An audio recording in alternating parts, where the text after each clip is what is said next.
came to his apartment complex tonight in Newark, about a mile from the University of Delaware campus. They were the family and friends of Peter DiSabatino, who was shot here last night and who was later pronounced dead. Tonight they remembered their friend while police try to figure out who killed him. It is Tuesday night, and the big story on Action News tonight is the investigation into the murder of a University of Delaware student. Live on the 200 block of Thorn Lane in Newark, the scene of the vigil and the scene of the crime, is Action News reporter Dan Cuellar. Dan? Jim, a large crowd of about 150 family and friends gathered here in the very parking lot where Peter DiSabatino was gunned down early this morning. There was shock, sadness, and despair over his loss, but there was also pride over the life of a young man that unfortunately was cut short.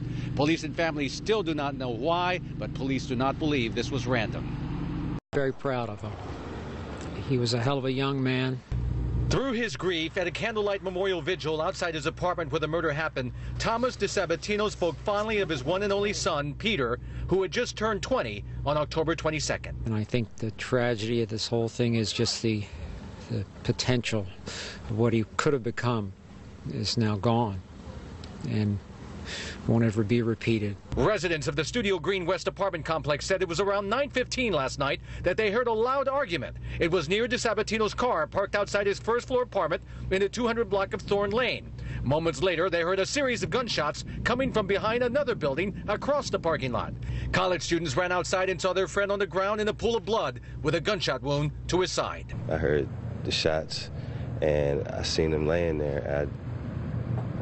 I didn't know what to think of the situation. Was he running for his life? I noticed his car was sitting here. It was a light on. Dylan Brady and his brother performed CPR until paramedics arrived. DiSabatino was taken to Christiana Hospital and pronounced dead. I did all I could do, and it's just sad. DiSabatino was enrolled in a 2-year associate's program at the University of Delaware's Del Tech campus in Wilmington. His father says he wanted to be a business entrepreneur. I picked him up and we went to go see the James Bond movie together, and we had dinner afterwards, and he told me what his plans were. He said he wanted to be an entrepreneur and maybe do a little bit of work in the entertainment business.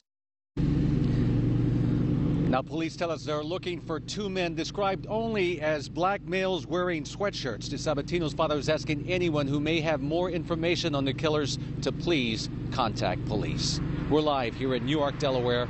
Dan Cuellar, Channel 6 Action News.